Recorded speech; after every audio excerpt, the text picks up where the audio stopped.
दोस्तों yes bank की बात करें तो बहुत दिन के बाद जबरदस्त तेजी का वातावरण बना है यस बैंक के स्टॉक के अंदर। और गिरते बाजार में भी यस बैंक ने कमाल किया है।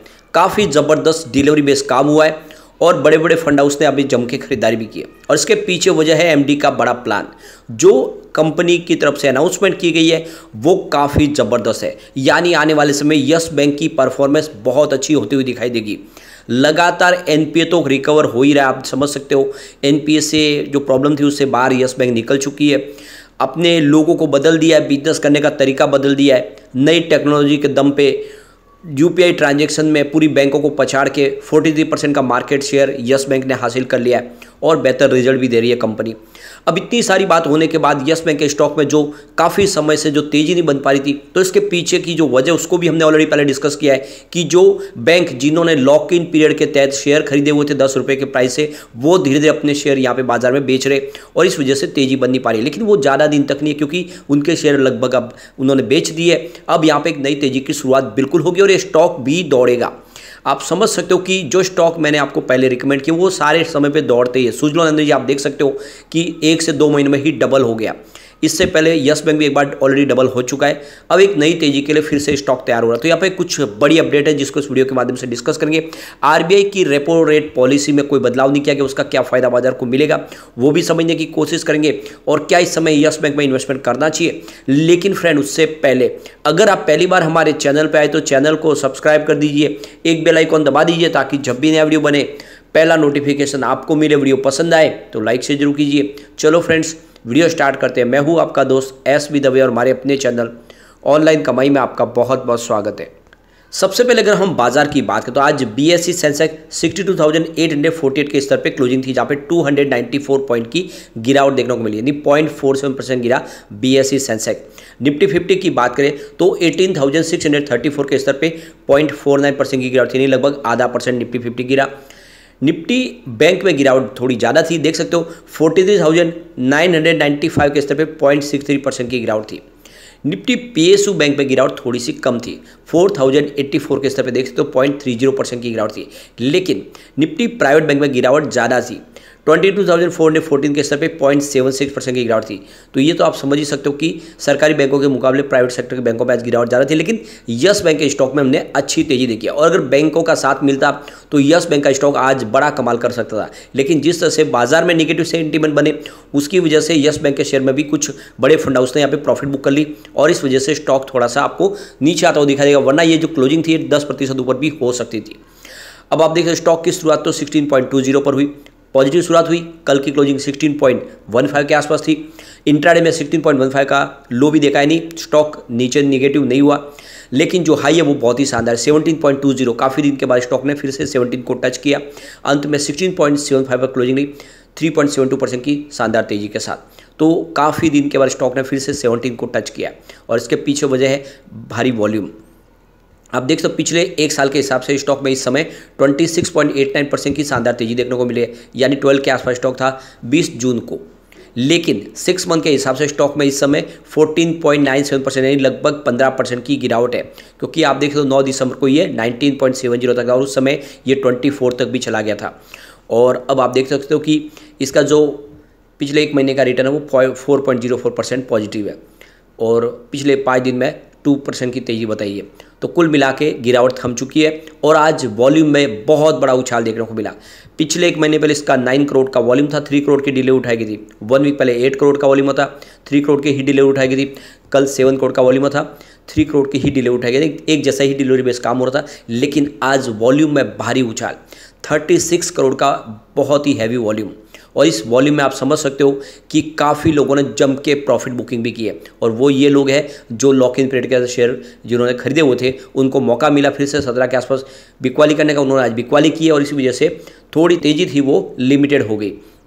अब इस सब के पीछे वजह है प्रशांत कुमार का बड़ा बयान।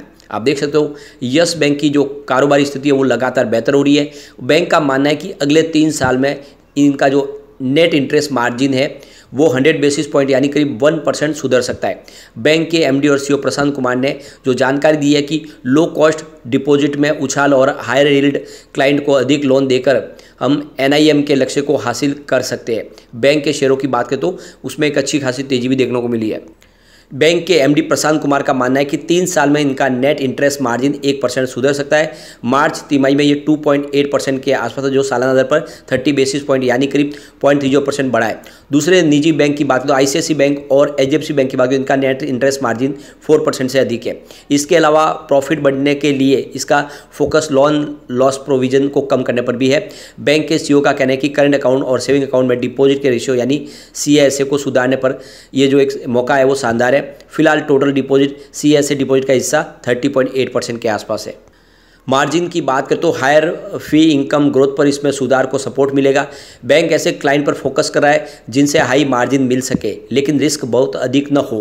प्रशांत कुमार के मुताबिक फाइनेंशियल 2023-24 में 15 से लेकर 20% की क्रेडिट ग्रोथ का उन्होंने लक्ष्य रखा हुआ है। वही एसेट क्वालिटी को लेकर उनका मानना है कि प्राइवेट इक्विटी फर्म जेसी फ्लावर्स को 48,000 करोड़ का बैड लोन ट्रांसफर करने से कम 5,000 करोड़ के बैड लोन की रिकवरी की उम्मीद भी बन रही है।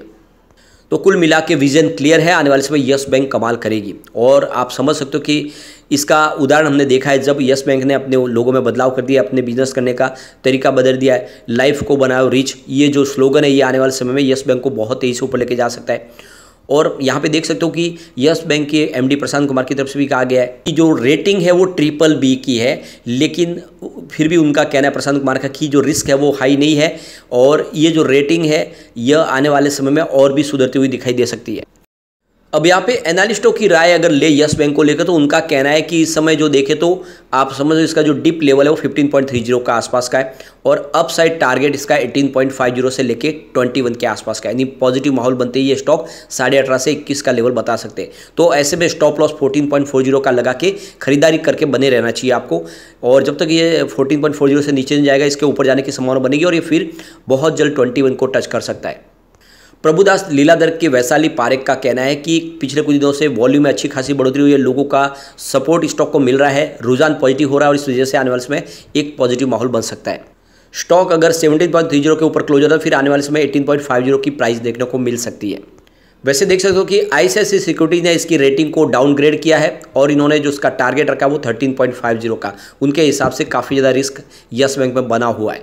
लेकिन जो सबसे बड़ी बात है कि भले ही कोटक इंस्टीट्यूशनल हो या आईसीआईसीआई सिक्योरिटीज जो इनके टारगेट है जो नीचे ला रहे हो, लेकिन ये बात आज की नहीं है, जमाने से जब से यस बैंक ने शुरुआत की है वो हमेशा सेल के ही टारगेट दे रहे हो। यस बैंक अच्छा कर भी रही है क्योंकि यस बैंक ने जो अचीव किया उसकी वजह से उसकी प्राइस को ज़्यादा समय तक कोई रोक के नहीं पाएगा और आने वाले समय डेफिनेटली एक तेज़ी का दौर आएगा। और आज जो बड़ी तेजी में इसके पीछे वजह की कुछ प्रॉफिट बुकिंग भी हुई है लेकिन काफ़ी अच्छी खरीदारी भी हुई है। सुबह 9:40 पर 16.70 की प्राइस से 22 लाख शेयरों की खरीदारी हुई। उसके बाद 9:46 पर 16.95 की प्राइस से 31 लाख शेयरों की फिर से बिकवाली हुई। फिर 9:48 पर 17.15 की प्राइस से 30 लाख शेयरों की एक बड़ी खरीदारी हुई। उसके बाद 10:46 पर 16.75 की प्राइस से 27 लाख शेयरों की एक बड़ी खरीदारी और हुई। उसके बाद 10:53 पर 16.75 की प्राइस से 34 लाख शेयरों की एक बड़ी खरीदारी और हुई। लेकिन उसके बाद 11:28 पर 16.60 की प्राइस से 25 लाख शेयरों की बिकवाली हुई। फिर 1:26 पर 16.65 की प्राइस से करीब 24 लाख शेयरों की एक बिकवाली और हुई। उसके बाद 3:06 पर 16.85 की प्राइस से 19 लाख शेयरों की एक बिकवाली और हुई। उसके बाद देखें तो 3:18 पर 16.75 की प्राइस से 25 लाख शेयरों की एक बड़ी बिकवाली और हुई। तो आप देख सकते हो कि बाजार क्लोज होने के समय जिस तरह से बड़ी बड़ी बिकवाली हुई उस वजह से प्राइस थोड़ी सी नीचे जरूर आई, लेकिन आप ये समझ ही सकते हो कि इसमें तेजी का दौर अब शुरू हो सकता है। अब आरबीआई की मॉनिटरिंग पॉलिसी की मीटिंग हो चुकी है और आप देख सकते हो रेपो रेट को नहीं बदला गया, 6.50% पर ही रखा गया है। साथ में यहाँ पे एक और अच्छी गुंडी निकल कर आएगी, जो हमारा फॉरेन करेंसी का जो भंडार है वो लगातार बढ़ रहा है और ये बाजार के लिए काफ़ी अच्छी खबर है। रेपो रेट वही है। फिर इसके अलावा जीडीपी ग्रोथ जो अनुमान लगाया वो 6.5% के आसपास है। बैंकों के टेक्निकल राइट ऑफ के लिए भी नए नियम जारी किए जाएंगे इस समय। और देख सकते हो कि फाइनेंशियल 24 में महंगाई का अनुमान 5.2% से घटा के 5.1% किया, ये बाजार के लिए शुभ संकेत है।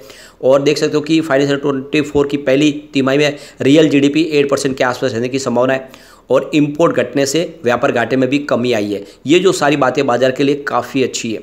इसके अलावा देखें तो आरबीआई गवर्नर शक्तिकांत दास ने कहा है कि अप्रैल के मुकाबले मई महीने में स्थिति अब बेहतर हुई है, सुधरी है। देख सकते हैं उनका कहना है कि एफडीआई में भारी सुधार हुआ है। इसके अलावा कैपेक्स में भी सुधार देखने को मिल रहा है और ये जो बातें हैं ये अच्छी है। आने वाले समय साथ में ये एक बड़ा अनाउंसमेंट किया कि ई रुपये का दायरा बढ़ाया जाएगा। जैसे कि आपको पता होगा जब ई रुपीज़ को लॉन्च किया गया तब 4 बैंकों को चुना गया, जिसमें यस बैंक भी शामिल है, ICICI बैंक और SBI बैंक के साथ में। ये बड़ी बात थी यस बैंक के लिए, और एक तरह से सर्टिफिकेट मिला कि यस बैंक मजबूत काम करने को बिल्कुल तैयार है नई टेक्नोलॉजी के साथ में। और अब ये देश में डिजिटल भुगतान का दायरा बढ़ेगा, तो अब बैंक रुपये फॉरेक्स कार्ड भी जारी करने जा रहे हैं। और जैसे कि आपको पता ही होगा कि डिजिटल ट्रांजैक्शन में यस बैंक सबसे आगे, उसका फ़ायदा यस बैंक को बिल्कुल मिलेगा। तो बिल्कुल ये एक लॉन्ग टर्म कर्जा लेकर निवेश करने जैसा आपको मौका है, आपको यस बैंक में इन्वेस्टमेंट जरूर कर लेना चाहिए। लेकिन फ्रेंड, कोई भी इन्वेस्टमेंट करने से पहले अपने फाइनेंशियल एडवाइजर से बारे ले ले या अपना खुद का रिसर्च करें, क्योंकि मैंने वीडियो आपके एजुकेशनल पर्पज़ के लिए ही बनाया। वीडियो पसंद आए तो लाइक से जरूर कीजिए और चैनल को सब्सक्राइब कर दीजिए। Thank you friend.